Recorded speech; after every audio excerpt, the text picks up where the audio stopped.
बिहार में इलेक्शन है और जनता किसका सिलेक्शन करेगी, ये सबसे बड़ा क्वेश्चन है। नमस्कार, मेरा नाम निशा ओझा है और आप DTW24 न्यूज़ देख रहे हैं।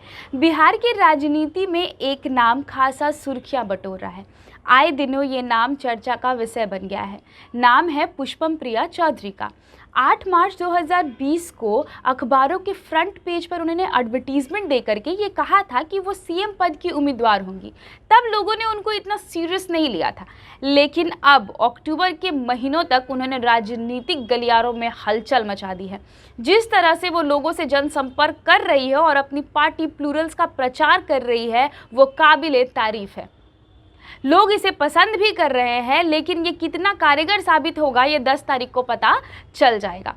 पुष्पम प्रिया चौधरी सोशल मीडिया पर काफ़ी एक्टिव रहती हैं। वो जहां भी जाती है और जिस फैक्ट्री के बारे में बात करती है या फिर बिहार की तरक्की के बारे में बात करती है, सोशल मीडिया पर इन सब चीज़ों की चर्चा होती है और वो लोगों को सोशल मीडिया के ज़रिए जोड़ भी रही हैं। अब उन्होंने कुछ देर पहले ही एक वीडियो रिलीज करके सोशल मीडिया पर अपलोड किया है, जिसमें उन्होंने बिहार के बारे में और बिहार की राजनीति के बारे में बहुत कुछ कहा है। साथ ही उन्होंने 15 साल के कार्यकाल पर भी खासा नजर डाला है और कहा है कि 15 साल का कार्यकाल जो नीतीश कुमार का रहा है, उसमें बिहार काफ़ी पीछे हो गया। और सिर्फ 15 साल ही नहीं, उन्होंने 30 ईयर्स ऑफ लॉकडाउन, जो हैशटैग उन्होंने ट्रेंड भी करवाया हुआ है 30 ईयर्स ऑफ लॉकडाउन, उसके बारे में भी बात की कि 30 साल में बिहार का सिर्फ और सिर्फ शोषण हुआ है। लोग मुख्यमंत्री इसलिए चुनते हैं ताकि राज्य का उत्थान हो सके, लेकिन बिहार कहीं ना कहीं इसमें चूक गया है। पुष्पम प्रिया चौधरी ने नीतीश कुमार पर भी निशाना साधा है और ये कहा कि जिनको हमने ये सोचकर चुना था कि वो हमारे राज्य का उत्थान करेंगे, लोगों के लिए सोचेंगे, तो उन्होंने उन लोगों से हाथ मिला लिया जो लोगों के हित में नहीं है। सुनिए पुष्पम प्रिया चौधरी ने इस वीडियो के जरिए क्या कुछ कहा है बिहार वासियों से। राज्य का वो पद जिस पर राज्य के हर व्यक्ति की जिम्मेदारी होती है, वो है मुख्यमंत्री का पद। बिहार का मुख्यमंत्री बिहार के 13 करोड़ लोगों के लिए जिम्मेदार होता है। हमारी बेहतरी की जिम्मेदारी, हमारी सुरक्षा की जिम्मेदारी, हमें बेवजह संघर्ष ना करना पड़े उसकी जिम्मेदारी, हमारी शिक्षा, हमारे स्वास्थ्य की जिम्मेदारी, हमारे नौकरी, हमारे जीवन की जिम्मेदारी, ये कोई एहसान नहीं है, ये कर्तव्य है राज्य के मुख्यमंत्री का। एक लायक मुख्यमंत्री वो है जिसने अपने कर्तव्यों का पूरी ईमानदारी के साथ पालन किया हो।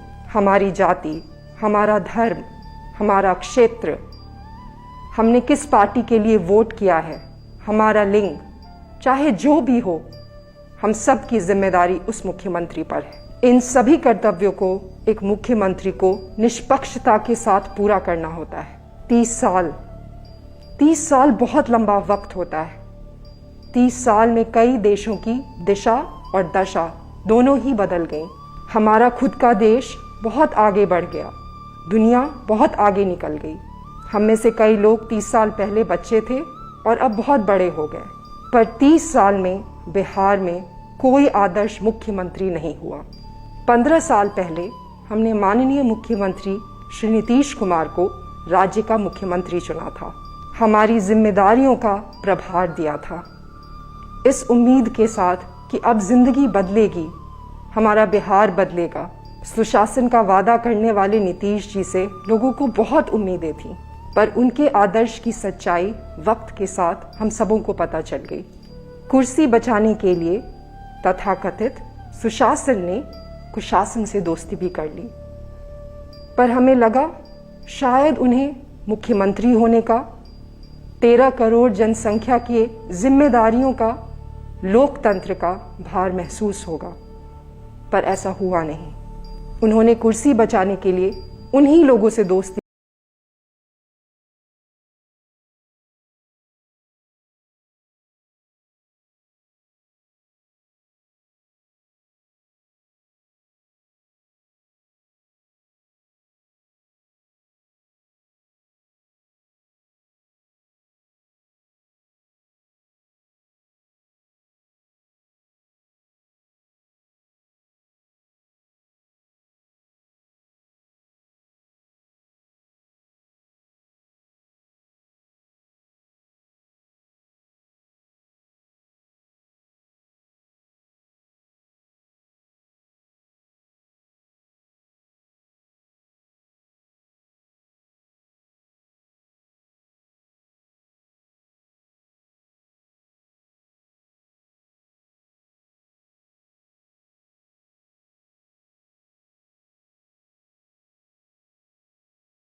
जिनके पास बिहार के भविष्य के लिए विजन नहीं, उन्हें अपने विजन से हटाना होगा।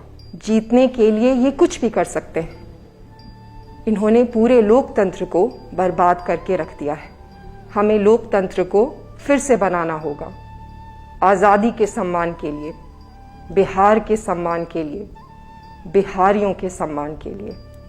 हमें हमारी सारी ताकत आने वाले 13 दिनों में झोंक देनी है और इस बार ऐसे वोट करना है जैसे हमने कभी वोट नहीं किया हो। अच्छे लोगों को, साफ सुथरे सीधे लोगों को अपना प्रतिनिधि बनाना है ताकि बिहार, जिसे हम बेहद प्यार करते हैं, उसका गौरव और उसकी गरिमा वापस आ सके। सम्राट अशोक के उसी बिहार को जो कभी विश्व में सबसे आगे हुआ करता था, उसे फिर से आगे लेके जाना है और वो संभव है। पर वो संभव तब है जब हम नीतियों की राजनीति करें, नेताओं की नहीं। बिहार को पूर्णतः बदलते हैं, अब आगे बढ़ते हैं। पिछले 30 वर्षों के बंधन और गठबंधनों से मुक्ति पाते हैं। पिछले 30 वर्षों के नकली नेताओं से मुक्ति पाते हैं। नीतीश जी और लालू जी के पिछले 30 वर्षों से मुक्ति पाते हैं। बहरहाल इस तरह की तमाम बड़ी खबरों को देखने के लिए आप हमारे चैनल के साथ बने रहिए। अगर अब तक आपने हमारे पेज को लाइक नहीं किया है तो फेसबुक पर लाइक कर लीजिए और यूट्यूब पे सब्सक्राइब भी कर दीजिएगा। बहुत बहुत शुक्रिया।